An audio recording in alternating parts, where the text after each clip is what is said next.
Hello and welcome to another Friday the 13th edition of ProtoBalls Talk. I'm ProtoMet. God, how many... It feels like this has been like the 8th or 9th loop that we've done of this. I don't know what you're talking about. This isn't Groundhog's Day. I'm feeling the weird sense of deja vu.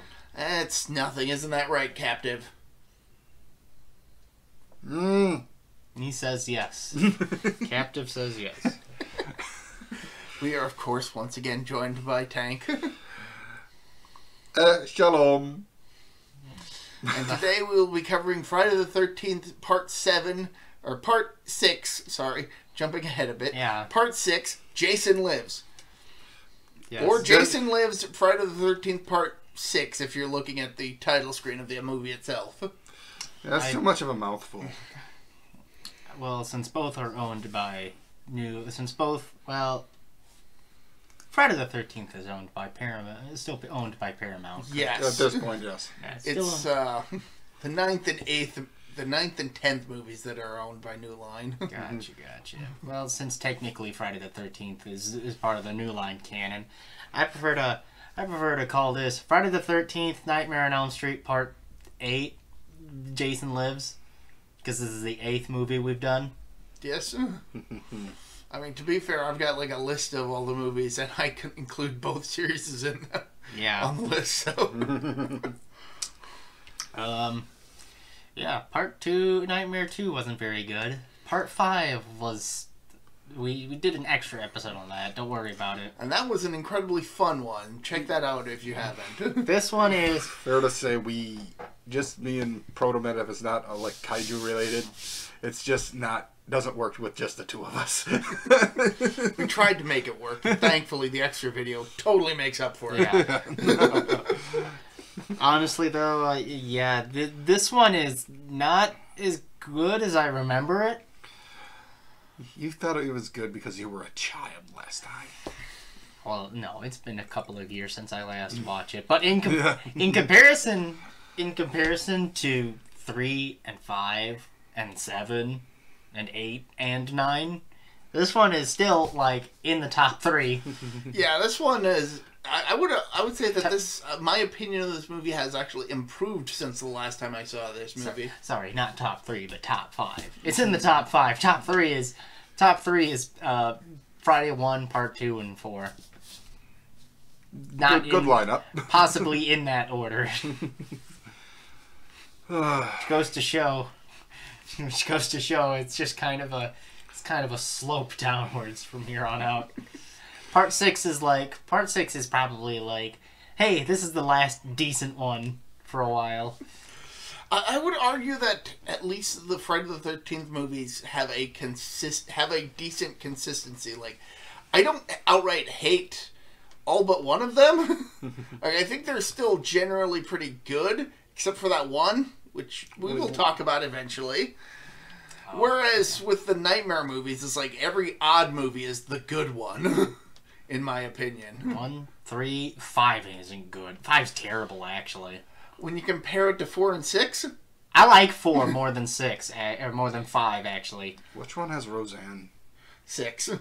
6. But 5's the dream child. That one's the one I don't like. Which is fair. I mean, I thought it was an interesting premise. I felt it did a better job of what the 4th movie was doing. Dream Warrior? To be fair, the Dream Master, even the director admitted we were literally just throwing everything at the wall to see what stuck. But we're not talking about the Nightmare movies yet. Yeah, that's the next one, right? Yep. Yeah, well, that's what I figured. Part 3 is good. Part 3 is good. Oh yeah, we'll have plenty to talk about that. Oh, yeah. But we're talking about Jason's return to the Friday the 13th franchise. After Roy took over. He got fired, you know. He got fired. Honestly, this definitely feels like Paramount was like, fuck, we killed off Jason. and the last one where it was kind of supposed to be like a new anthology series where it's not revolved around Jason but instead Tommy. Well, that fucking failed. We basically brought Jason back without actually bringing Jason back. So let's actually bring Jason back. Let's actually bring Jason back, because otherwise we've got nowhere to go with this series. And I kind of feel like they just went hog wild with this one. I was like, well, we're bringing a dead character back from the dead for real this time. Super zombie? Let's just have fun with it. If anything, it doesn't... I guess the one way to look at Part 6 is it's not a horror movie. It's a horror comedy. It's a black comedy film. It's not even a horror comedy. It's just like, nope, we're like full satirizing the series now. Here's Jason. He's a big fucking zombie played by Kane Hodder for the first time. I found out it wasn't Kane in this one. Is he in the next one? Not played by Kane Hodder? That's dumb. I thought this was his first one, because he's fucking big in this. So iconic in the role, despite not being in it for very many movies. C.J. Graham, okay. But he's a big fella, too. I guess he's the guy who played Jason and Freddy vs. Jason. So. Oh, Kane? Or Graham? Graham. Oh, I don't know. I guess. I don't know. It's like with Leatherface. You got Gunnar Hansen, who's the original, and then you've got like 5 different actors who all play different variations of it. I believe the one with Matthew McConaughey, Kane Hodder played him. Yeah, I would believe. The Matthew McConaughey one, I think that one's not 3. I think that one's A New Beginning. Maybe, I think so. Yeah. New Generation, I think. Because part 3 is the one with Ken Foray. Texas Chainsaw Massacre is absolutely terrible when it comes to consistency and continuity. Well, it's a reboot. It's a sequel. Well, yeah, it's the first movie, then a sequel, which is drastically different in tone, and then a reboot, and then a reboot, and then a reboot, and then a remake, and then a prequel, and then they went 3D. Yeah. I stopped paying attention to what they were doing by that point. I've literally only seen 2 of the Texas Chainsaw Massacre movies. 1 and 2? No, 1 and the remake. Oh, yeah. The remake's actually solid. Yeah. I will give it that. Having R. Lee Ermey as the sheriff. He played that fucker perfectly. Brilliant. Like, it took away from Leatherface, but in the right sort of way. Yeah, it kind of in the same way that the rest of this family does in the original movie once they're properly introduced. Chili cook-off. Yeah. Not that we're talking about Texas Chainsaw. I think we should in the mid-future, though. Oh, absolutely. I would love to watch more than just the 2 movies I have seen. So this one released on August 1st, 1986. It was supposed to be just like the summer flick. The summer horror flick I guess that makes sense. What else? I mean, by this point, Friday the 13th and Nightmare on Elm Street were practically just yearly releases. So. Yeah. Hold on. What? Let me just have a look here. Although you really could not convince me that this movie was actually filmed during the summer because of all the heavy coats the characters wear in the later parts of the movie. It was clear. Yeah, it was clear they shot it during either the fall or the spring. Right. It's like, So when the camp that they were using wasn't actually active. Mm-hmm. So some other horror films that came out in 1986. The Fly, the remake of The Fly came out in 1986. I like that one. Little Shop of Horrors remake came out in '86. Maximum Overdrive. That one. Okay, that's kind of the odd one out of the 3. Yep. From Beyond. That one's the Lovecraft inspired one. That one's kind of weird. But it's Lovecraft, so it's okay. Yep. Aliens came out that summer. That was the big blockbuster. Poltergeist 2, the sequel that nobody remembers. The Heretic? No, that's Exorcist 2. That's Exorcist 2. I don't know, demon shit. I don't care. That was like 78, right? I think. I do not remember, and I don't care.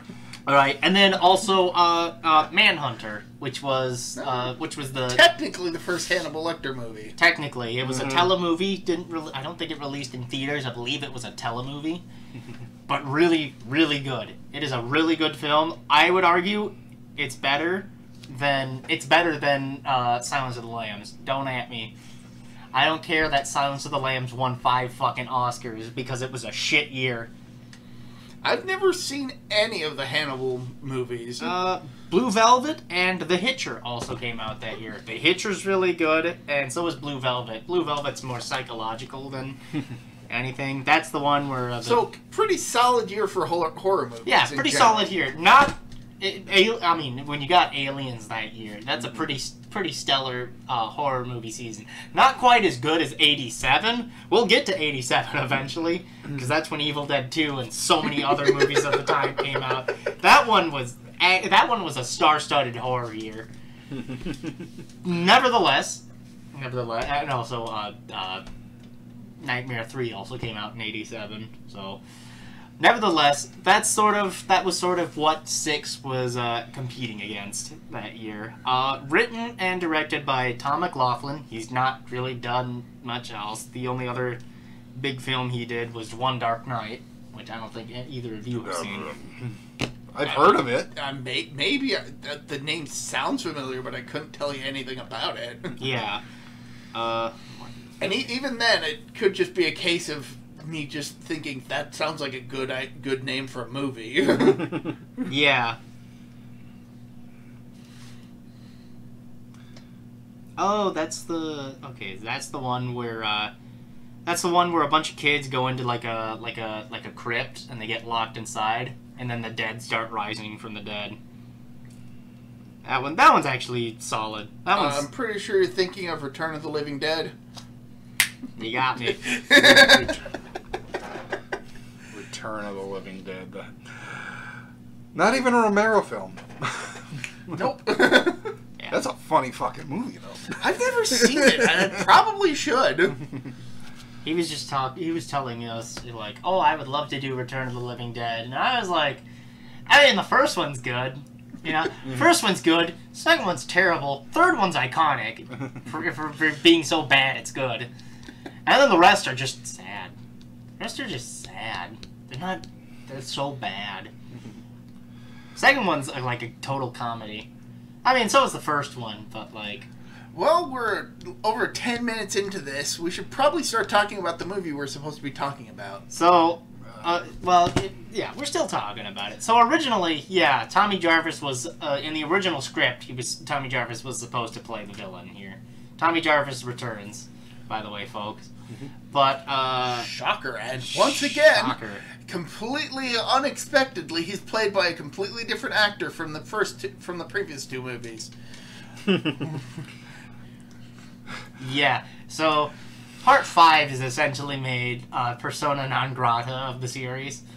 It's like, it happened, let's move on. It happened. Mm-hmm. There's zero reference that will ever be made for it again. Damn Grizzlies. And they could have made Tommy... Like, I feel like they could have made Tommy Jarvis a solid killer, but, like... We already saw his backstory. I mean, what Died!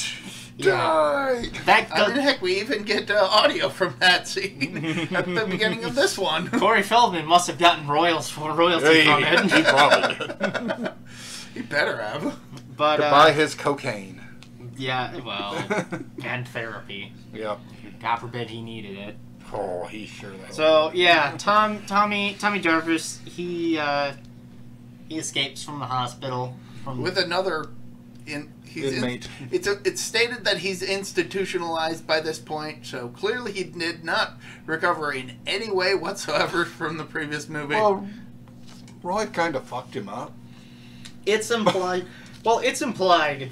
If we take the Canada 5 into account, it's implied that he tried to kill what's her name from Part 5, and so they sent him into the institution. But he managed to get out with the help of one of the kids from Welcome Back, Kotter. His name does Alan Hawes. I'm trying to remember his character's name. Horshack? Horshack!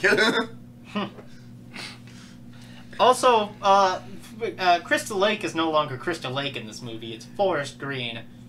That changes in the next movie, but don't worry about it. It's the plot contrivance. Right, it is revealed in this movie that basically all the adults in the town are trying to distance themselves from the murders that had happened there years earlier. Mm-hmm. Like, yeah, and it would have been. It had to have been at least 12 years previous. Because Tommy is a full adult by this point, and he was what, 10 in the last movie? He's a full adult now, so it's implied he's in his early 20s. Oh yeah. He's gotta be, compared to the last movie where he was 17. Right.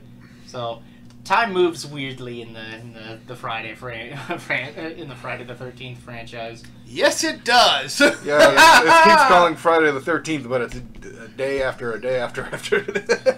So it's at the very Wednesday least, to the 15th. At the very least, this movie does have dialogue stating that this is the Friday the 13th of the year it takes place in. Yes. Okay. Well, yeah. It doesn't imply what year it is, because then you get into that weird territory where you have to specify a date, and they're just like, no, let's not. So they dig up Jason's grave, even though in the last movie it was explicitly stated he was cremated. Well, this time Tommy is going to make sure that that's the case. Yep.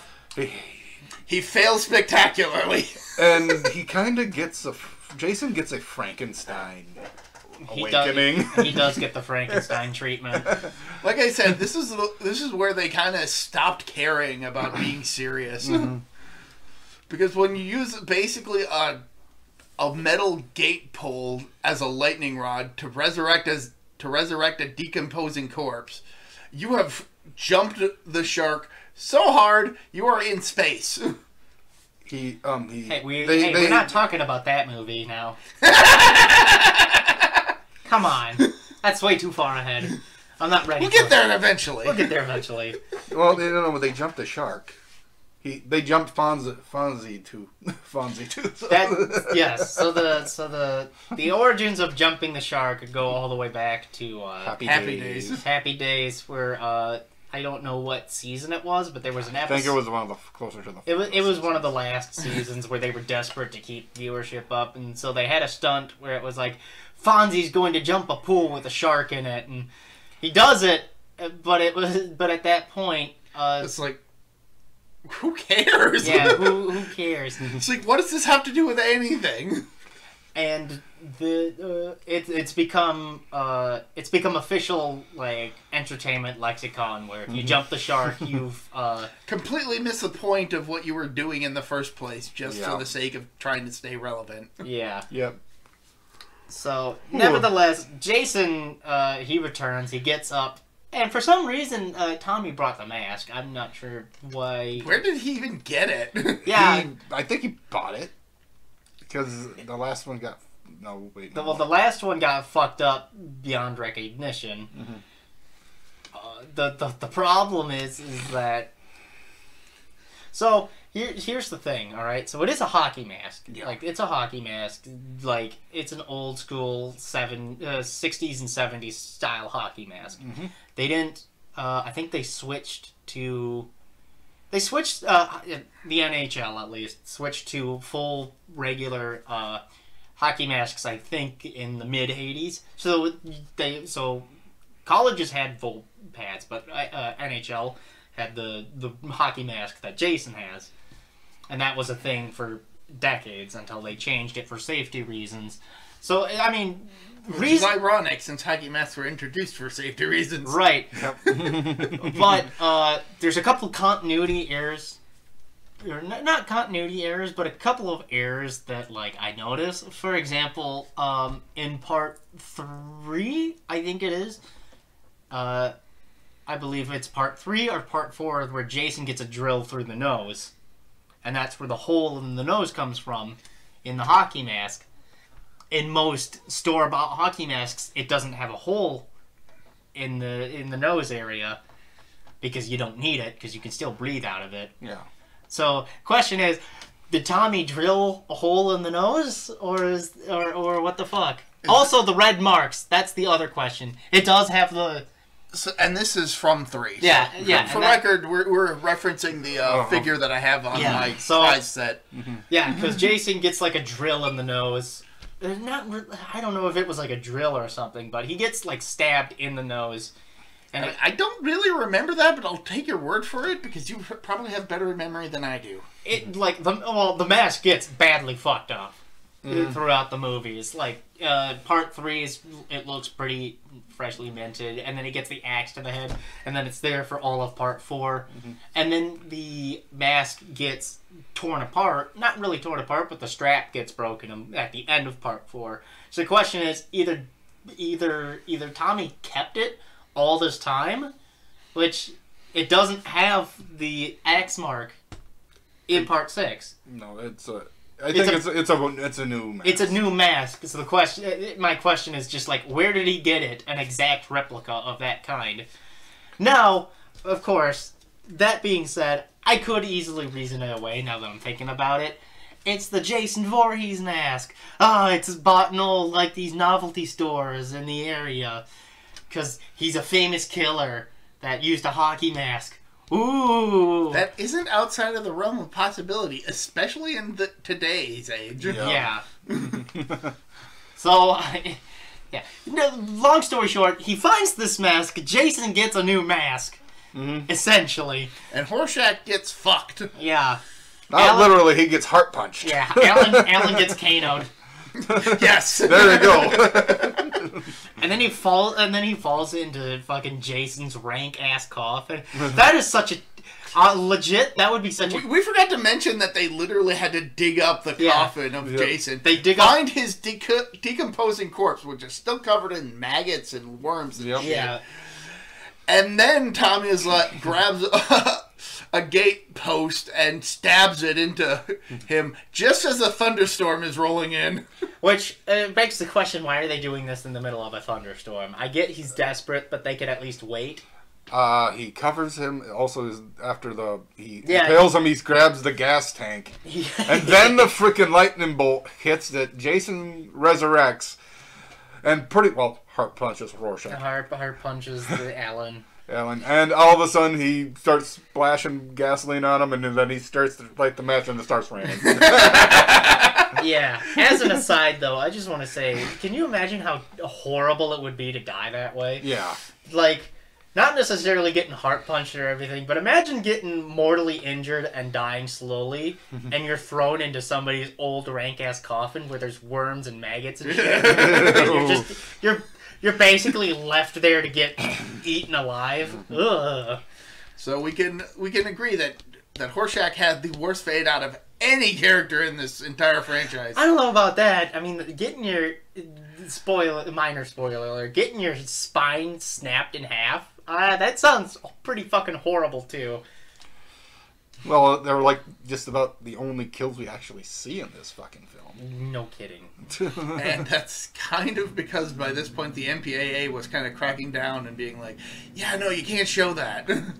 So the franchise that is known for creative kills had to keep cutting away before the actual kills as the series went on. It's what it is. Yep.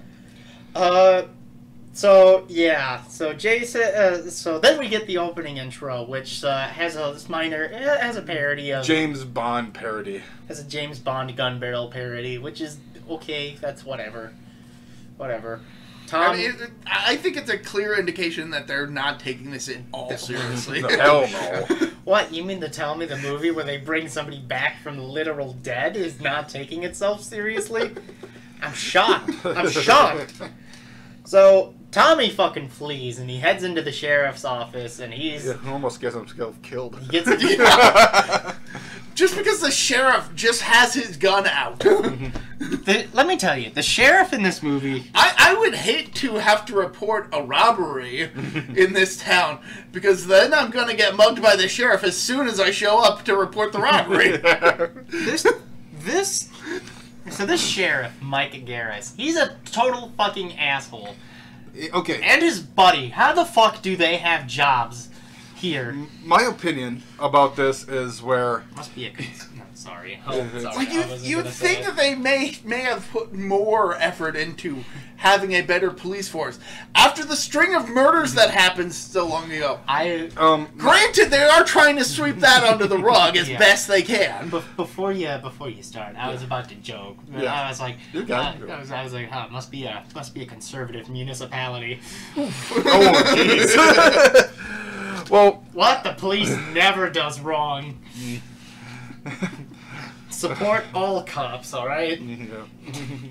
Alright, you were saying. Okay, so I see these two being those types. There are some officers out there that get hard-ons because they got badge. Yeah, that's pretty much it. Garrus is an asshole. He's 100% a total asshole. And, like, even if you... And he knows who Tommy Jarvis is, alright? He knows who Jarvis is. Even if you consider, hey, he knows that this guy is mentally unstable and may or may not have escaped a mental institution, you still don't fucking point it. You don't escalate. Of course, this was the 80s, when police brutality was at a premium. Now, I will give the sheriff some credit. Beyond the pulling a gun on the guy who just shows up at the police station to report a crime, everything that the sheriff says makes sense from the perspective of the dead don't come back to life. You can't just tell me that Jason is suddenly now alive again. That just doesn't happen. It doesn't work. Nope, sure does not. So from that perspective, he's doing everything right. It's just that he's completely wrong. It's just that he's just 100% wrong. And he's not even giving Tommy the time of day. He's like, no. All right, you're going into the jail. Yeah, no, we're just... Shut up. You're drunk. Go in the tank. Get in the cell. Pick up that can. He is treating the mentally unstable man without any regard. Yep. Pretty much. His daughter, on the other hand... Oh, she is totally willing to jump on those bones. Oh, she wants him so bad. It's just like God damn, like... She likes the crazy guy, okay? Clearly. Like, she's hyperbolic in the entire opposite direction. She's completely willing to help Tommy doing whatever scheme he's trying to do. Yeah. Even if he doesn't want her involved at all. Yeah. And Megan has 5 friends that are trying to run a camp that is filled with, I don't know, 20, 25 fucking kids. That's not enough fucking... And this is like the only movie at this point that actually has kids at the camp that the murders are occurring at. Yeah, there's kids at the camp. Yeah. Jason, by the way, during all this, Jason kills both the camp counselors. That are actually there. The directors of the camp. Yeah. Like, I think there are a grand total of 4 camp counselors, and 5 camp counselors, and all of them meet a grisly end by the end of the movie. Yep. There's the two actual adults. I forget their fucking name. Hold on. Are they the ones with the RV? Yeah. They're not the ones. They don't even make it to the camp. Yeah. Darren Robinson and Elizabeth Mott. They get lost in the forest, and Jason spears them. He kills them both in pretty quick order. Which is kind of ironic because one of them is like, I've seen enough horror movies to know that the big guy with the mask standing in the middle of the road probably isn't a good thing to deal with. Let's get the hell out of here. Yeah, what's funny is Jason's just standing. So it's like, chances are, had they been able to turn around and leave, Jason wasn't gonna kill them. But no, they drive forward, try to scare him off. Scare off fucking Jason, yeah, right. Yeah, no kidding. Stabs the tire, flattens it. They try backing up. The boyfriend... He's an idiot. He gets out, points a gun at him. And gets killed for it. Pull the fucking trigger! Yeah. So yeah, they're dead, and then there's also... Megan and her friends. Yeah, there's Megan, there's Sissy, there's Court, and then there's Paula. So it's six of them. And I think we jumped ahead, if I'm not mistaken. Oh yeah, we because those two get killed close to nightfall because it's now dark in the forest. Well, yeah, it is at night, and we did jump ahead to we skipped over the paintball team. No, this is the next morning. This is after the two counselors get killed. So Tommy's in jail. Garrus's daughter Megan shows up, and he's just like, "Hey, listen, Jason's back. You can't go back." And she's just like, "All right, whatever, weirdo. You're weird. You're cute. You're cute, but weird." Okay, if I'm remembering the sequence of events, the sheriff sees Tommy out of town. He veers into the cemetery to try and prove that we dug up Jason and now he's gone. And then the caretaker of the caretaker that morning found the disturbed grave, assumed that Jason was still in there because he saw a body with a leg hanging out. You can't even put him back in right. Well, I'm not getting in trouble for this, so he buries Horshack. Yep. And then he takes a swig of his booze, and then he makes he breaks the fourth wall. Yeah, and then the paintball guys all get killed. Yeah, it's basically just like a bunch of business execs on a paintball retreat. And then we get Megan and the group, and they start making stories about Jason, and then there's something scarier than Jason. Then the bus of kids show up. Yeah. Also, as an aside, one of those guys, one of those corporate execs, tell us how you really feel. Jesus Christ. He's just absolutely complaining about the fact that they've got a woman along. Yep. Dang bag should have stayed in the kitchen where she belongs. God Christ! And she gets both of them.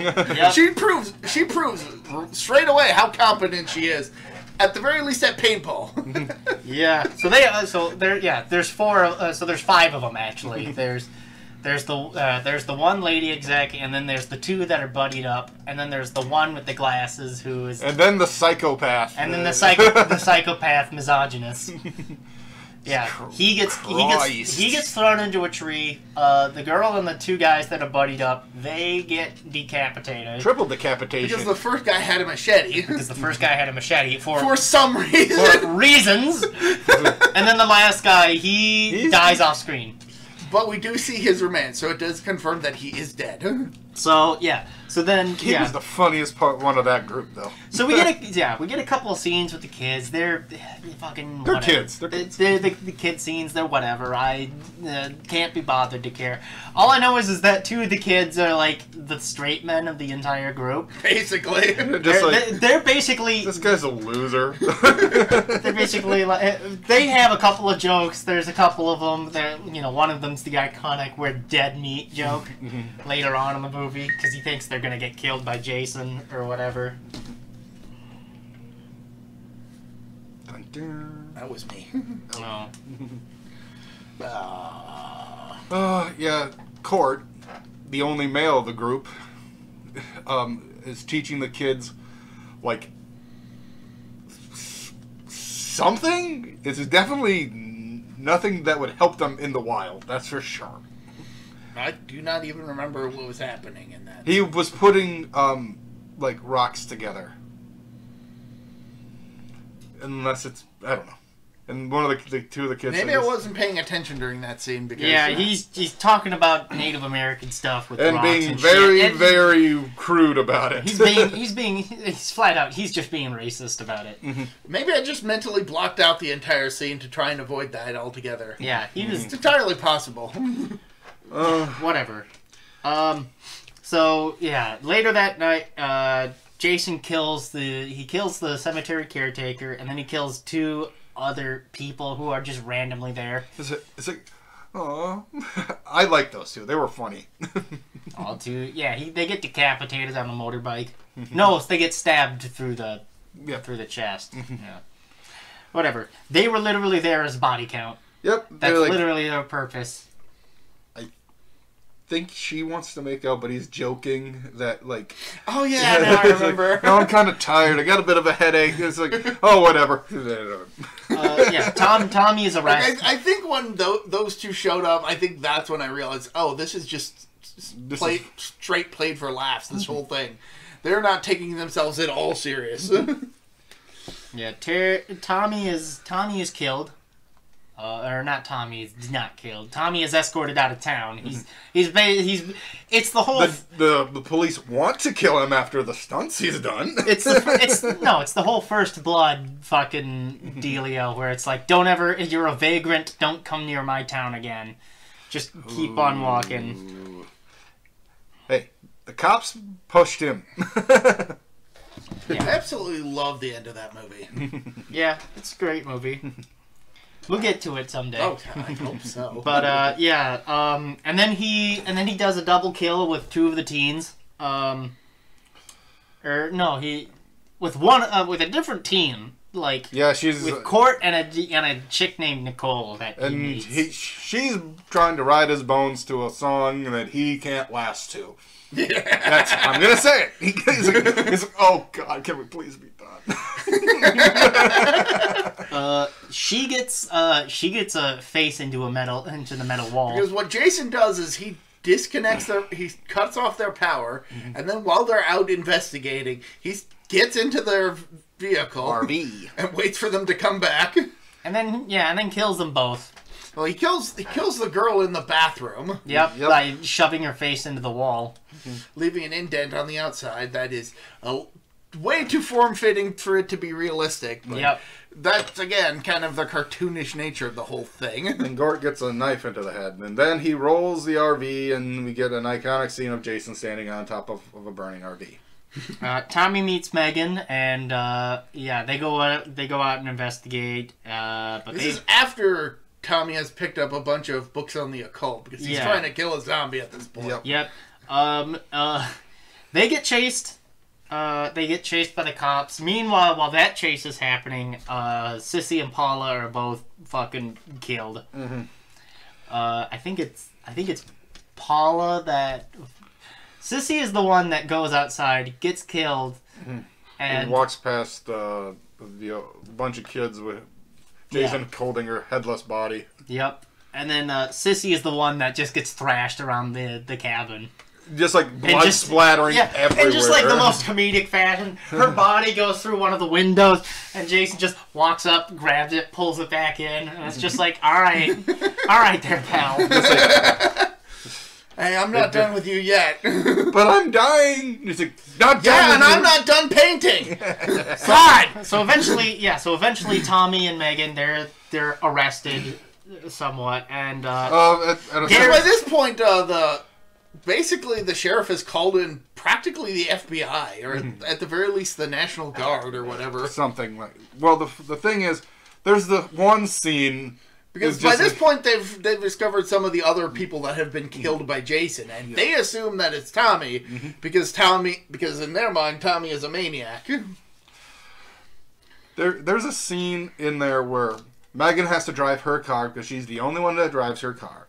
And then she sees the police, makes Tommy, puts his head near her crotch, and there's a random zoom in on Megan's crotch. It was awkward. He's like, all right, we're doing this. It does not help in any way whatsoever, because... then we meet Megan's dad again with a shotgun. Because Megan's good idea is to take a tight corner and then hope that there aren't cops blocking that road. So anyway, they're arrested. They're escorted back to the station. Garrus wants to arrest Tommy on suspicion of murder. And then Megan is just like, he was with me the entire time. He couldn't have murdered Court and the other lady. Yeah, sure. Sure. Locks him up and then... Well, no, at this point, Garrus is just like, fuck, lock him up anyways. I gotta go to the camp. To the camp. And so he and two other mooks, he and two red shirts show up at the camp. They are here literally to get offed. Yep. there's scenes with kids, blah, blah. One of the girls thinks she's having a nightmare. Or the camp counselors think she's having a nightmare. She's actually seeing Jason just popping up. So, there's an interesting discussion to be had regarding the nature of Jason, and that is, does Jason kill would Jason kill kids? I think by this point it was kind of established, at least with regards to the production side, that he would never kill kids or animals. Yeah. On the production side, at least, but in the narrative of the movies, I mean, he probably comes dangerously close to actually offing an actual kid in this one. So So here's my thinking about this. He tries to kill Tommy while alive, so that wouldn't stop. Realistically, that wouldn't stop him from killing any other kids. But But I think he was just trying to scare the girl into, like, covering up and hiding, because he's just she started praying. Yeah, started praying, and obviously the cops showed up. But I feel like Jason doesn't want to kill kids unless they provoke him. There's still a thing in his mind where it's like, kids are off limits, but I can scare the shit out of them. Well, and traumatize them. Maybe they'll be like me. I mean, to be fair, it's been like a decade since he had a functioning brain. Yeah. You got me there. So maybe he does kill kids. I don't know. Maybe he does kill animals. Well, let's see here. He probably wanted to kill the kids that chased him off that dock. Well, they're adults now. And... Yep. Anyways, yeah. So the cops don't kill kids. So the cops show up and they all get killed one by one. Garrus gets it the worst out of all of them. One of them gets just a plain knife to the forehead. Yep. One of them gets stabbed. One of them gets his neck broken, I think. I'm trying to remember who actually tried pumping Jason full of lead. It was Garrus. Yep, he had shotgun. Knocked him down a lot, though. Garrus. No, I'm pretty sure there was one of the cops pulls out his gun and just completely unloads his gun at Jason. Oh, yeah. Before Jason just crushes his head. Yeah, that's true. Yep, that was one of them. One of the red shirts. But Garrus gets a couple of shots in on Jason with the shotgun, and which actually does knock Jason down. Doesn't take him out, but it does keep him subdued long enough. Just like lays there, then like Undertaker's up. Or he lays there, but then Garrus does the dumbest thing. He does the thing that happens in all the fucking horror movies. It happens in fucking Evil Dead 1 and 2, where they slowly walk over to the body and they go down, and they're about to reach and touch it or whatever, and then the jump scare happens, and so Jason basically grabs him by the shoulders, and like forcibly his legs basically bends him backwards like he was a folding chair. Yeah, but yeah, the way it looks.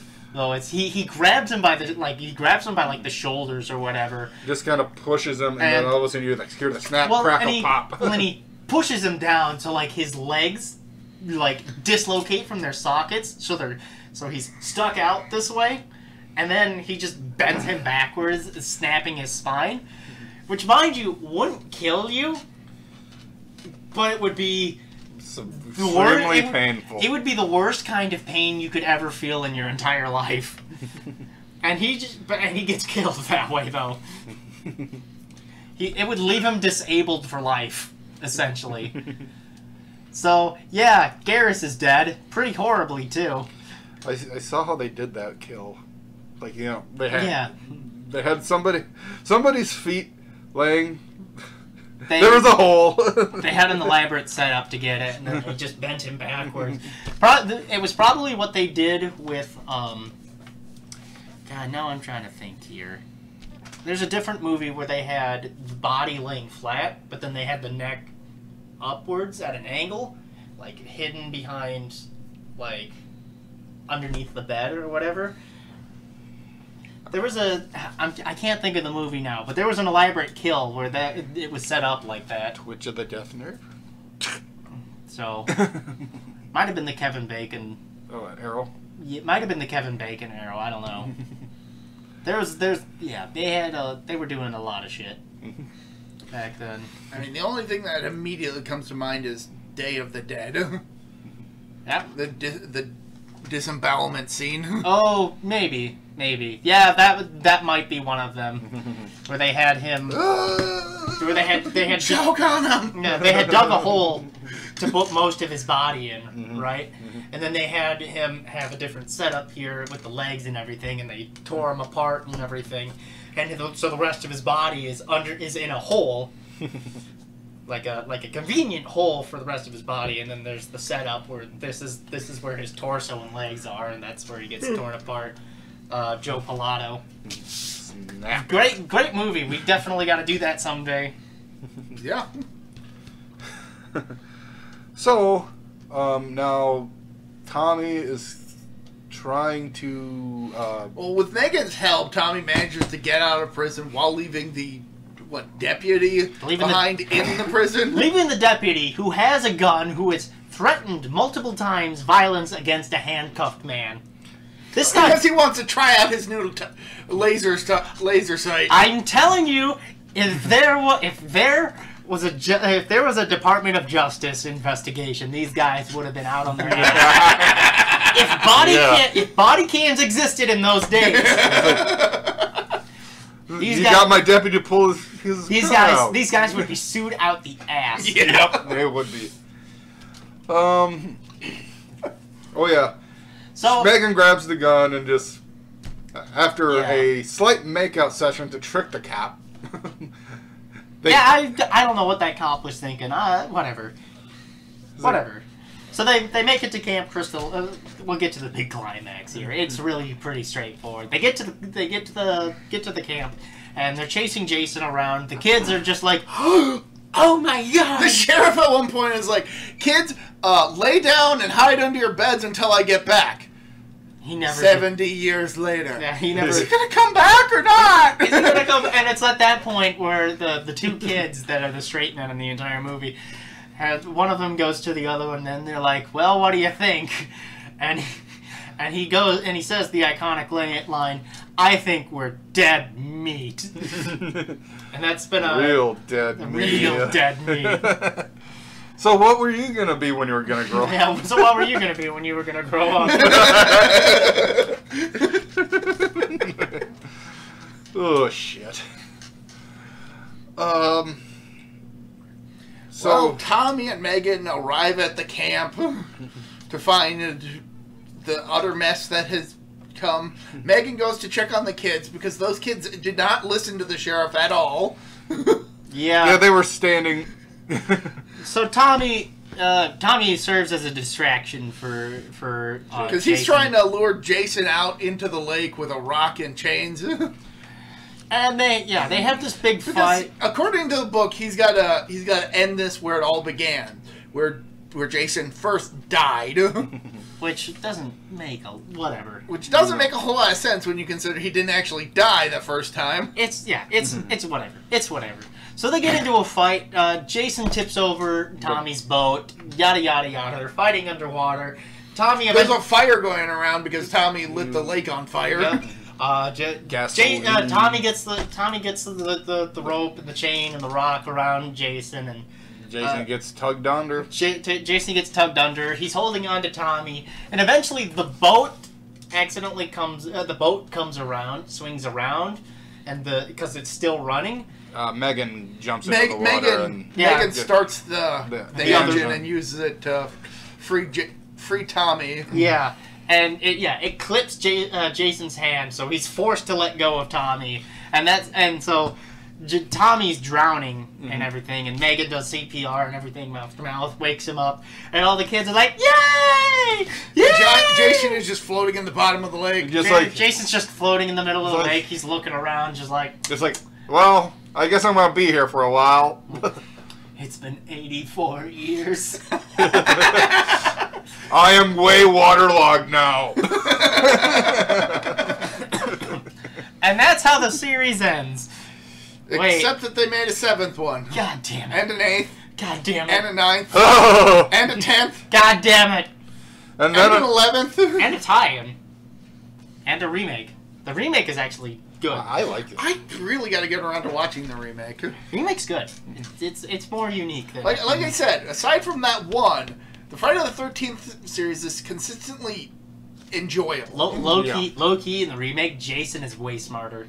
Oh yeah, he's way smarter. He's not a. Why haven't I watched this movie? It's the one of the 2 remakes that I actually own. That's on you, bro. Hey, I know. Listen. Like I should have watched it back when I watched through this series the first time around. Sorry. It's the only remake that you own. We don't talk about Nightmare on Elm Street remake. Oh God. We don't talk about that.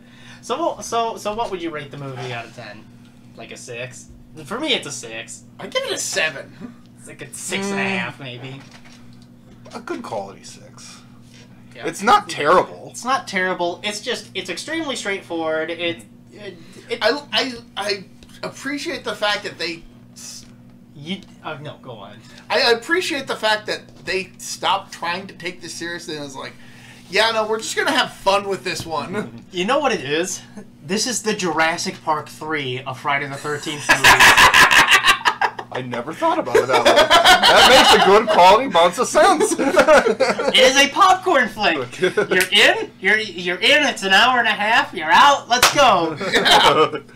Not saying any of the other movies are like masterpieces or anything, but this is just like because there's Steve Christie's pants. Whoa. Whoa now. Well, we don't talk about that. Whew. Okay, that's all I'm going to be thinking about now. How could you remind me of that? But no, like Jurassic Park 1, it's a masterpiece. Everybody loves it. It's a cinematic achievement in of itself. Lost World is boring, it's long, it's dumb, it's vapid, its message is bad. And yet I still prefer it over the remake.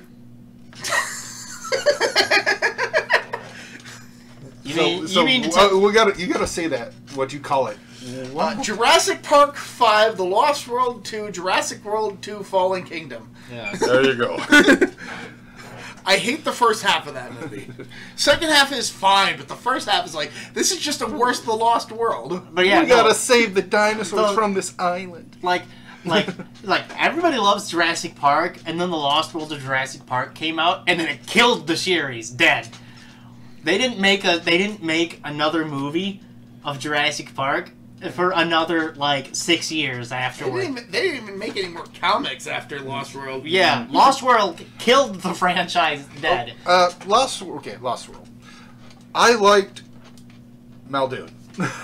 Muldoon, or not Muldoon. The first one. You're thinking of Tembo. Tembo, yeah. It's a very similar character. I can. Tembo's the one who's tasked with capturing everything, right? Yep. He's the lead hunter. Yeah. He's fine. I like that one scene where he punches out that guy with one hand, his hand tied around. And that's a deleted scene, unfortunately. They have it. They have it when it's on TV. It's in the comic. I read that recently, so it's like, oh, that's why I remember. No, you know what's even side tangent. You know what's even worse about the Lost World is that everything would have been fine if fucking Vince Vaughn and co were not there. If they were not there, things would have been fine. Things would have been okay. Nobody would have died. Nobody would, except maybe the one guy who wandered off. I will definitely say this: the book is better. The book, somehow, amazingly, the book is better because it's completely different. Like it has similar ideas, but the book was written after the movie came out, the first movie, and so I think it borrowed a couple of things from the movie. It certainly decided that Ian Malcolm didn't die. Yep, that's true. Although I'm pretty sure that was left up to interpretation in the first movie, right? No, in the first movie he outright survives. But the book just straight up kills Malcolm as a character. Well, no, I thought in the book it left it ambiguous. No, it outright says that he dies in a hospital. Right, he dies. Well, from his but then the second book is like, nope, my death has been greatly exaggerated. Greatly exaggerated. Let's move on. Yeah, I could have thought in the first movie it was less less he dies, and it was more like we don't know if he lives or dies now. You want to know who miraculously survives his death from the first movie? Muldoon, according to the Topps comics. Dude, Muldoon's no, not even Muldoon, Gennaro too. Well, I'm talking about the Topps comics that were like the spin-off. Muldoon straight up comes back from the dead and basically pulls an Ian Malcolm from Lost World book. My death had been greatly exaggerated. Yeah, because Muldoon survives in the book too, I think. Yes. It's Muldoon, Gennaro, and Ian Malcolm all survived, and Gennaro has actually like the best arc in the entire book. This is going to be a side tangent on the Jurassic Park book, but Gennaro, he doesn't die like a chump. You mean he doesn't get eaten by the T-Rex? No, what he actually does is he saves the kids from the car and gets them to what's his name? Grant? Yeah, he gets them to Grant, and then he hides in a bunch of pipes throughout the entire movie. He's literally in, like, the piping system of the entire park throughout the movie. We should do a podcast just talking about the Jurassic Park book. Dude, we're getting way off topic at this point. Well, yeah, he somehow survives and shows up at the end of the book, and he's like, "Hey guys, I've been alive this entire time." Also, we're totally bringing you on whenever we cover Jurassic Park 3 over on Game Zilong. No, that's fine. I like Jurassic Park 3, but my larger overall point was, Lost World killed the franchise, and then a couple of years later, 3 came out, and it knows what it is. It's a popcorn flick. It makes fun of most of the series. Doesn't try to take itself too seriously, and that's what Friday the 13th Part 6 is. 5 didn't necessarily kill the franchise, but it definitely didn't help it. It put the bullet in. It just hasn't hit the heart yet. We just wait until we get Jason Goes to Hell. That's what killed it. That's what proper killed it. I hate that movie. Yeah. And then it has a really bad afterbirth. Or after death. Yeah. But who's your favorite character in the movie? There's not really a whole lot to like, is there? There's not a whole lot of likable characters. I didn't mind Megan. And it's not just because she's the cute one. Controversial take. I liked Jason. He's got a little bit of character in this movie. Yeah, I mean, he came back from the dead. He's practically Jesus. Yeah. He's murder Jesus. He died for our sins, but came back to haunt us. He died for our sins, and then came back to punish us for those sins because we didn't learn our lesson the first time. God damn it! Slash. You cut me. She's the sinner. Slice. No, it's more like that scene from SpongeBob. How many times do we have to teach you this lesson, old man? I love the young people. I love the young people. Oh, you like kicking butts, do ya? Just a swarm of mobs just beat up this old man. Dude, that episode is so good. But in all seriousness, I would definitely go with Tommy Jarvis because he's the one character in this movie who actually knows what's going on and has his shit together. He literally does nothing wrong except revive Jason, of course. And that was an accident. That was an act of God. That was an act of God that followed a crime of passion. Yeah. Well, the thing is, what I think is actually kind of hilarious, when they're digging up Jason, Horshack is actually looking at different graves, and they have angels on them and shit, and he's like, "Yeah, I really do not feel good about this." She go back to the Institute. Yeah, he's trying to get Tommy to go back and everything. He knows it's a bad idea. Just not even with regards to the guy that tried to kill you all those years ago. You're trying to dig him up. He's just like, yeah, no, this just doesn't sit well with me in general. Yeah. Digging up corpses? No thanks. Look, I'm crazy, but I'm not that crazy. Yeah. What was your favorite kill? It's a tough... The van flipping over. The van flipping over. It's tough, because there's slim pickings in this one. Yeah. As far as... It's out of the van or...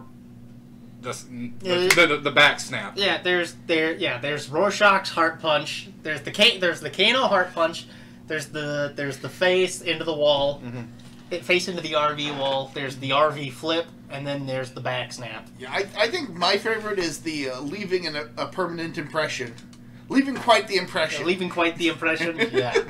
Oh, where she just Yeah, and it leaves just shoves her face. It's such a silly one because then in Jason X there's a similar kill. Oh, the liquid which is done nitrogen. way better. Yeah, the liquid nitrogen kill. That one's done way better. Anything you didn't like about the movie? The cops. Kids. The kids. No, the kids aren't too bad. I mean, the scenes are cringe. Yeah. Just the cops. Just all of them. They're all they're like simultaneously competent and incompetent at the same time. They're hyper competent. They're hyper competent, but in the worst ways because they're trigger happy and they think they know best. They're just assholes. Yeah. For once, we actually skipped over the spoiler break. Yeah, we skipped over the spoiler break because there's not much spoiler. Jason comes back. Jason lives. It's like it's in the title. Jason lives. He kills a bunch of people. Good night. And then they so long, folks. Yeah. Recommendations, I guess. Well, I've been kind of sitting on this one a while, and since this did come out shortly after this movie came out, I'm going to recommend Friday the 13th, the series. Now, I know that may be controversial, considering that it has nothing to do with the Friday the 13th series outside of the title. But it is actually a pretty good show, if you watch it. The premise is that a pair of cousins inherit their dead uncle's antique store and sell a bunch of stuff from it, only to then learn that the stuff that they sold was actually cursed artifacts that they got to get back and seal inside a vault in order to keep the evil that are contained in the objects from stacking up body counts. With the help of an old man who's very knowledgeable in the arcane. Again, has nothing to do with the Friday the 13th movie series, and the only reason they called it Friday the 13th was for name recognition. And quite honestly, that's probably the only reason anybody even remembers this show. Because it did get canceled mid-production during season 3. But I would argue that it's actually still an entertaining show for the most part. Like, it follows a consistent plot, and it takes an anthology type approach while still having a recurring characters. Freddy's Nightmare is bad. Oh, absolutely. I'm currently watching the second season after taking months off. And I will admit the second season is better, but it's still a crapshoot as to whether or not Freddy is actually involved in any given episode, unfortunately. Like, Freddy's Nightmares tries to tie in with the Nightmare on Elm Street movies and comes across more as a horror anthology series with dreams as a recurring theme, and Freddy only occasionally actually is involved in the plot. Most of the time he's just Rod Serling in the Twilight Zone. Or the Crypt Keeper.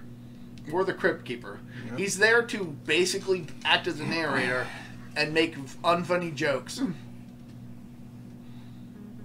Although at least the Crypt Keeper had funny jokes. Freddy tends to have unfunny jokes. That having been said, I would say that at least most of the episodes can be considered canon, as they do technically come to fruition with Nightmare 6. I'll cover that when we get that far. Well, I recommend The Toxic Avenger. The movie or the series? The movies. Because there was no series. I thought there was. That was the Toxic Crusaders, which is a spin-off of the Toxic Avenger. But way more kid-friendly. Yes. I like the first movie. The rest are... Well, they're trauma. So I haven't seen anything beyond the first movie. I really should, though. Well, Trauma's not exactly known for quality. Nope.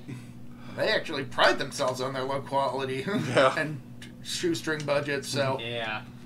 Lloyd Kaufman.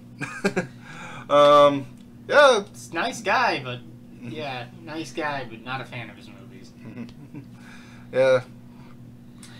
I mean, I don't think he cares. I mean, these are schlocky films in the first place. Yeah, he does not care. Yeah, the reason I just bring it up because one day I was just bored and I was watching Joe Bob's Last Drive-In, and I'm like, I haven't seen this movie in years, so I just decided to watch it. I'm like, yeah, this is still pretty good. When is the remake coming out? That is a question on everybody's mind. Peter Dinklage is playing Tox. Daniel Radcliffe is in it. Here's the thing about Joe Bob for a second. Joe Bob Briggs, 7.5 out of 10. Not enough boobs. Not enough kills. Yep, yeah, he still does that for this. Yeah. It's just silly. No, his 7 out of 10 joke all the time. It just reminds me of like it reminds me of the Pokemon. Too much water. Too much water. And I get there was a legitimate complaint about there being too much water in, I forget which game it was. I think it was Sun and Moon. No, it was Omega Ruby and Alpha Sapphire. Yeah, Omega Ruby and Alpha Sapphire, because half the map is actually in water, and you have which is relevant to the plot. Right. There's a reason there's so much water. Have you seen how big Kyogre is? But yeah, it was, there were legitimate reasons why they didn't like it or whatever, but it's on the surface, out of context, too much water. Like, if you're just looking at the Cliff Notes versions of the review, too much water as a con is just like, okay. Yeah. Okay. All right. 7 out of 10, too much water. But, Toxic Avenger's alright. Yeah. It's fine. The superhero from Jersey. Yeah, essentially like a loser kid. He gets bullied the fuck out of by a bunch of jocks and shit.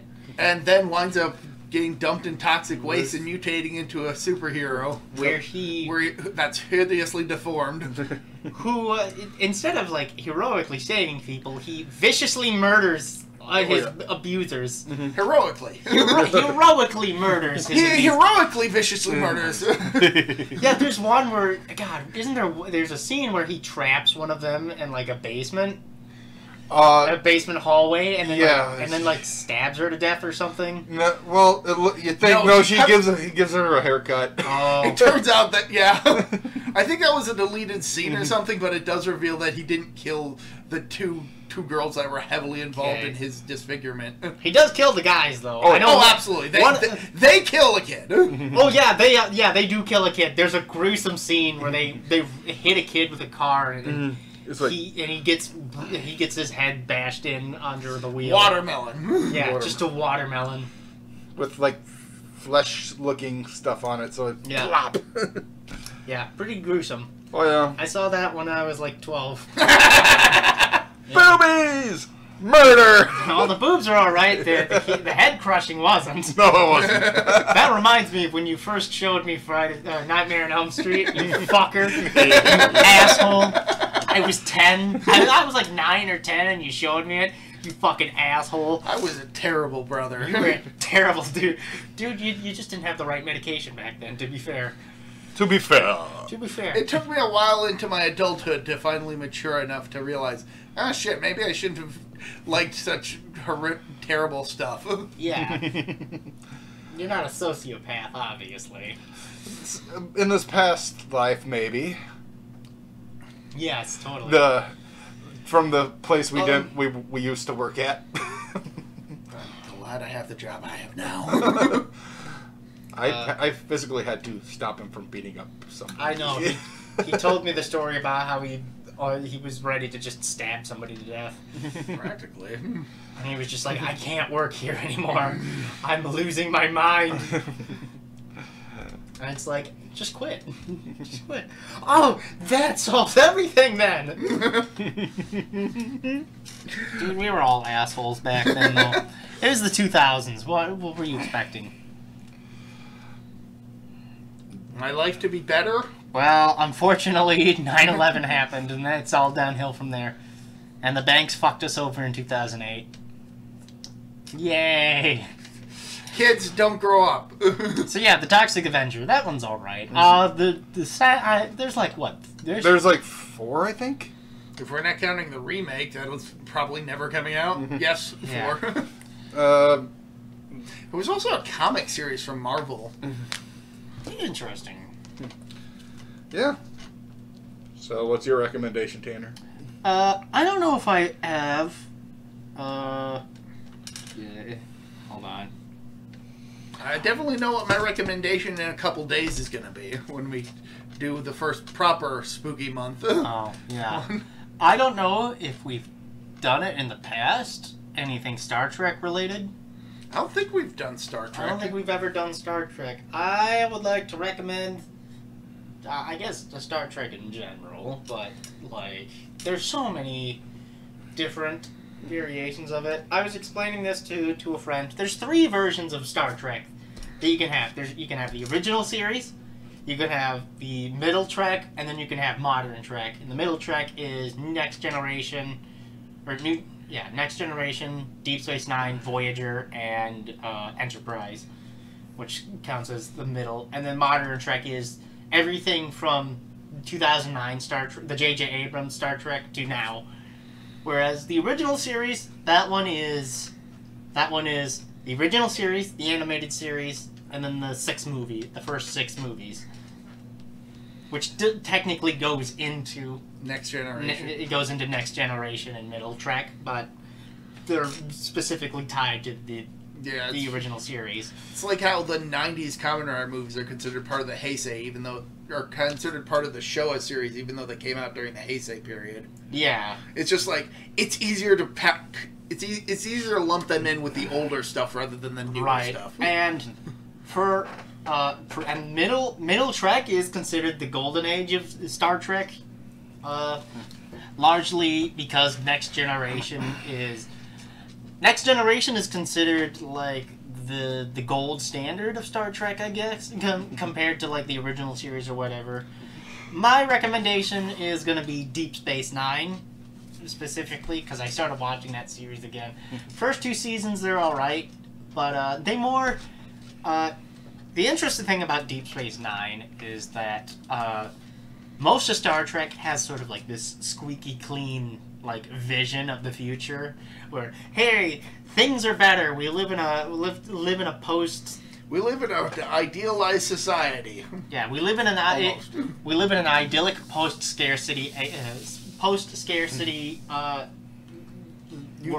utopia, where everything is sunshine and rainbows, and we lollipops, and we explore strange new worlds and meet new species and do everything diplomatically. And then Deep Space Nine is the back alleys. Deep Space Nine is the back alleys, because the setting takes place on the former Cardassian space station Terok Nor, which has been renamed Deep Space Nine. It's now a Federation outpost above the planet of Bajor, which for the last 50 years was occupied by Cardassia, frankly, quite allegorically to how the Nazis had occupied Poland or France. Oof. Oh, Jesus. Yeah. Like, that's not even the first time the Nazis have shown up in Star Trek. No, it's not. The Cardassians are literally space Nazis. I just want you both to know that. They're literally space Nazis. The Kardashians? The Cardassians. They're a very they're unlike Klingons. So Klingons are like the Soviet analog to the original series. Mm-hmm. But Klingons are a very like warlike adversarial society which glorifies warfare and honor, whereas Cardassians, they are more they're very much similarly militaristic, but they're less warlike, and they're more like we have a secret intelligence network that fucking murders people on the fly just for daring to look into very innocuous shit. We have a secret police. We are a secret police state that is fascist, and every Cardassian is blessed to live on Cardassia and work for the government. It's that sort of deal. And so there was a Federation Cardassian war which ended very recently. Within the context of the show. Within the context of the show, and also part of Next Generation, because Next Generation, later seasons, there's the whole Borg threat that's going on during all of that. And there's a bunch of shit that's going on in the canon during that time frame between season 4 of Next Generation and the last season of Voyager. There's a bunch of shit going on. But Deep Space Nine, it has, on Bajor, the entire planet is very religious. They were very religious people. And so they worship this species called the Prophets, who are like this, what's the word? They're like God. They're like gods, essentially. They opened up a wormhole that leads to a different part of the galaxy, which is the Delta Quadrant, which opens up. It's like it's essentially like the Wild West outpost in space. Is essentially the idea. So the space station plays host to a bunch of different like new species and whatnot. But everything is not sunshine and rainbows there. Everything is very seedy. There's plots and stuff happening. I've only seen one episode of that, and I've watched it multiple times. Which episode? The one with the tribbles, where they go back in time to the yes, Trials and Tribulations. Yep. Yes, and there's a brilliant scene in there. So in the original series, Klingons looked different. They looked. I like a bunch of characters look at the Klingons from the original series and look at Worf, who looks drastically different, and they keep speculating on what happened. By the way, all of those famous Klingons from the original series, they actually show up in Deep Space Nine. By the way, They show up as their older selves. And they're, but I know that they did bring back one of the actors from the Tribble episode of the original series to play his character in the Deep Space Nine episode. Yes, and so there's precedent for that. Scotty was in Next Generation, actually. Scotty does show up in Next Generation, but there's all the original characters from that. Yeah, there's like a 100-year difference between the original series and Next Generation, if I'm not mistaken. Which is funny because Bones shows up in the first episode of Next Generation. Beam me up, Scotty. I think it's 80. I think it's 80 years difference. Nobody said that, Brian. Yeah, I think it's actually like an 80-year difference between. But it's so long. It's so long that it's so long that Kirk is considered he's considered a legend. And Spock is still alive then too, but he's also a Vulcan, and they live very long lives. Yeah. But no, there's a joke in that episode, Trials and Tribulations, where the characters, they look at the old Klingons and they go, "That's a Klingon?" And Worf, who shows up in season 4, he transfers from Next Generation into Deep Space Nine in a more prominent role, and he goes, "We do not speak of it. We do not speak about it with outsiders." He's got a butt for it. There's a canon explanation that gets explained in Voyager for why it happens. It's basically Klingons experimented with augmentation, and there was a virus that mutated their appearance. That's pretty much what it comes down to. But yeah, they don't speak of it for outsiders. So it's hand waved. It's yeah. So let's move on. Yeah, let's move on. Move along. Nothing to see. Yeah, move along. It's a fun episode that does a good job of incorporating the characters into the original series episode. And it's also funny because there's actually a time. It's because of Kirk having so many fucking time travel shenanigans. There's actually a time travel police within the Federation. So they're like, "All right, we need you to tell us everything that happened in the past." And it's not the first time that the Deep Space Nine characters get stuck in time travel. There's another episode that takes place this year. Oh, I'm gonna look forward to it. Yeah. Where basically like, hey, a bunch of riots happen because like America is like a shit. They were 4 years off. Yeah. the whole premise of that episode is back in the 2020s, they take all the homeless people and they stick them in like secluded parks, like official like homeless havens, sort of. And then like because conditions are so bad that a bunch of riots break out and it causes everything to start to improve, which causes the whole Federation to sort of kickstart, but they accidentally fuck up and kill one of the principal actors in the riots, so Cisco has to pretend to be that character. And so time travel shenanigans happen. Yeah. Shenanigans. But the larger overall point, it sort of shits on Gene it sort of shits on Gene Roddenberry's vision for like an idyllic future, because like one of the characters, Cisco, in one of the later seasons, he says, because there's a bunch of like chaos that's happening in the Cardassian Federation border. There's the fucking whole Dominion from the Delta Quadrant that's coming in to fucking wage war on the Federation and everything. Shit's happening all throughout the show, and Cisco is frustrated because everybody on Earth doesn't see the problems, and so it's like it's easy to be a saint in heaven, but not here, where everything is going on. I forget the quote exactly, but he's basically like, "Oh, well, they're down on Earth where everything is nice and idyllic, and they don't have to worry about post-scarcity. So everything is sunshine and rainbows for them, but for us fucking out here, everything's shit. Everything is fucking horrible. Everybody's a backstabbing schemer. People are trying to kill each other. Everybody wants to wage war. There's freedom. There's terrorists out there that are waging war against both the Federation and the Cardassians." That reminds me of the B-plot of Gundam 00. It's surprisingly similar. Or maybe the C-plot, depending on... Like, the first season gives some focus to these, like, two student characters who are, like, observing what's all happening in the world from the idyllic place of, we're in a peaceful country. This is not going to affect us until it affects them. Well, and then as it turns out... these celestial being guys are terrible people for trying to stop all conflicts by intervening in every conflict, irregardless of whose side.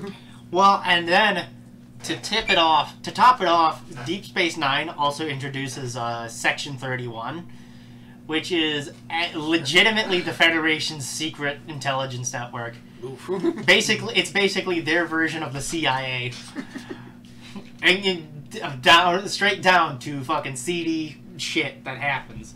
So yeah, Deep Space Nine is a much more chaotic compared to Next Generation, and it's very clear from the jump, because Picard's the great diplomat, right?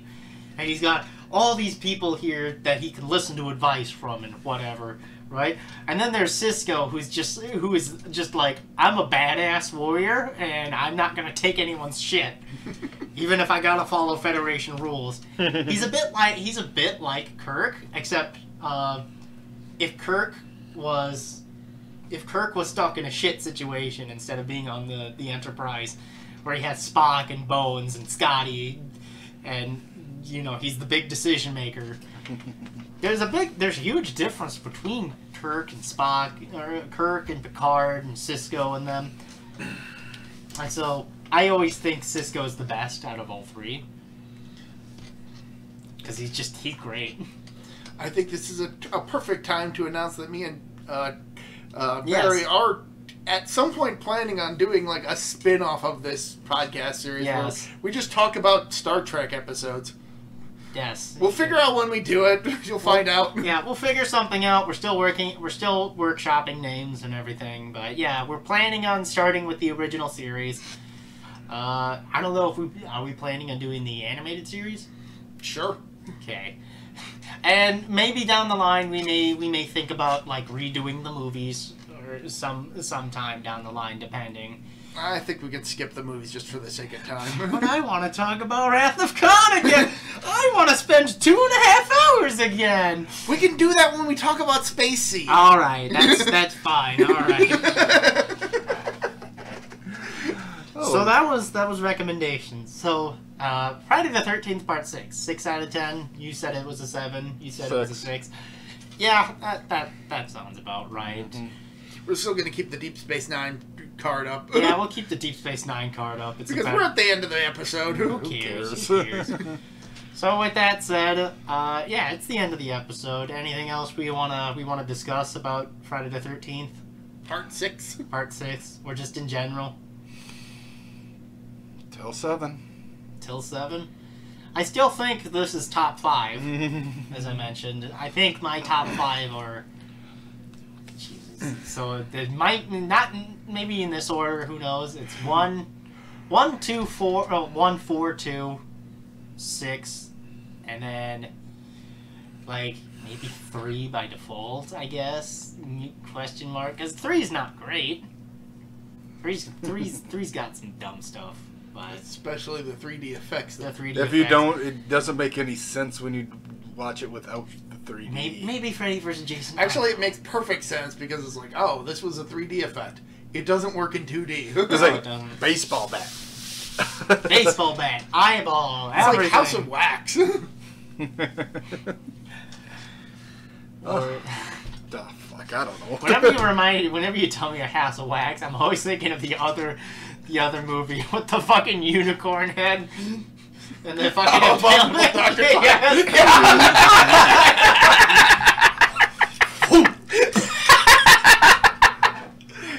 the funniest. 'Tis the season. The funniest thing is,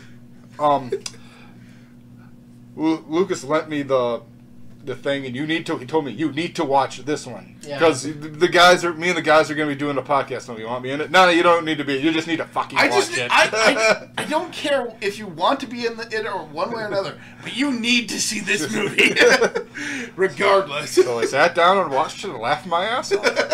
It's so dumb. It's a classic.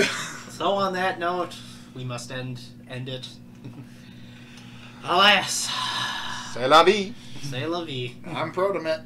I'm Barry. I'm Tank. Bye. See ya. Meow.